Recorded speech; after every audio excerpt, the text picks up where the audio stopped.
आणि आता पाहणार आहोत टॉप 9 मोठ्या बातम्या। आसाराम बापूला सर्वोच्च न्यायालयाकडून अंतरिम जामीन मंजूर। महिला अनुयायीवर अत्याचार प्रकरणामध्ये जन्मठेपेची शिक्षा भोगत असलेल्या आसाराम बापूला 31 मार्चपर्यंत जामीन। 1 एप्रिलपासून सर्व वाहनांसाठी फास्टॅग अनिवार्य, राज्य मंत्रिमंडळाच्या बैठकीमध्ये निर्णय। इंटरपोलच्या धर्तीवर देशाचंही भारत पोल लॉन्च, पोलीस थेट आंतरराष्ट्रीय गुन्हेगारांपर्यंत पोहोचू शकणार। केंद्रीय गृहमंत्री अमित शहा यांच्याकडून सीबीआयच्या भारत पोल पोर्टलचं उद्घाटन। अभिनेता सलमान खानच्या वांद्रेमधील घराची सुरक्षा वाढवली, घराच्या खिडक्या आणि बाल्कनीमध्ये खास बुलेट प्रूफ काच, हाय रिझोल्युशनचे सीसीटीव्ही कॅमेरे देखील लावण्यात आले। घरासमोर पोलीस चौकी देखील तैनात।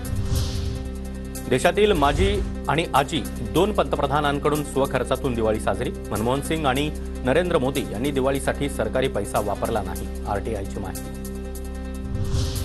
बारामतीमध्ये कांदा आणि दूध दरवाढीसाठी जनआक्रोश आंदोलन, खासदार सुप्रिया सुळे आणि युगेंद्र पवार आंदोलनामध्ये सहभागी। चीनमधील एचएमपीव्ही व्हायरसच्या पार्श्वभूमीवर केंद्र सरकार आता गंभीर, राज्यातील आरोग्य यंत्रणा देखील सतर्क, नागरिकांनी घाबरून जाऊ नये, आरोग्यमंत्री प्रकाश आंबेडकर यांचं आवाहन। देशामध्ये एचएमपीव्हीची लागण झालेले 6 रुग्ण आढळले।